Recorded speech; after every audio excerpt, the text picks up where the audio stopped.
تدري شيء ضيق الصدر برد؟ إنه هذا اللي أنت تقوله يصير للشباب.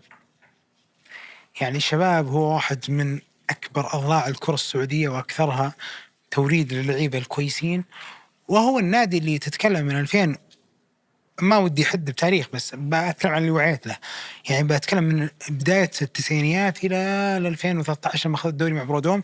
النادي اللي يحط مكانه له دائما في البطولة، ما طلع إن شاب من موسم صفري أصلا في شيء غلط، شو اللي صاير.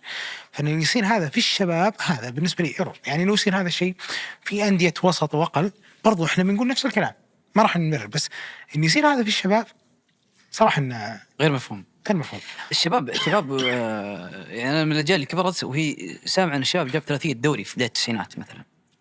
الشباب في بداية الألفية مثلا والعقد الثاني من الألفية في عز المنافسة الهلالية الاتحادية على الدوري، الشباب اللي كان طرف منافس في كل سنة وله أجيال تاريخي كبير. اليوم القصة الشباب كثير أندية ما ودك تذكر أحد وتنسى أحد، صحيح. فهمت؟ بس الشباب فعلا يستحق. بس أنا لأنه الكبير يعني هذول فعلا الشباب اليوم مرت اليوم الظروف اللي مر فيها الشباب، السنة اللي راحت، السنة اللي قبلها، السنة اللي قبلها، يعني دوامة.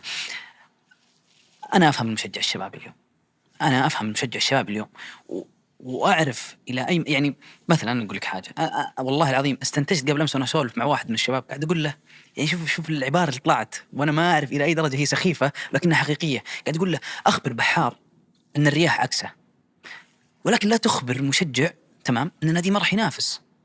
والمنافس هنا ما تعني تحقيقك الأول، لكن تعني قدرتك على الفوز صحيح في المباراة.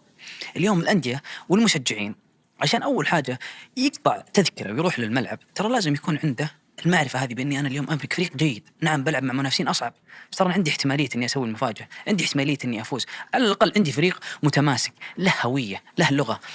بس اليوم قاعد يصير افتتاحية الموسم من أكثر اللحظات الشاعرية في كرة القدم، اللي بالفعل المشجع في فترة صيف كاملة يجهز العتاد لهذه اللحظة ولهذا اليوم.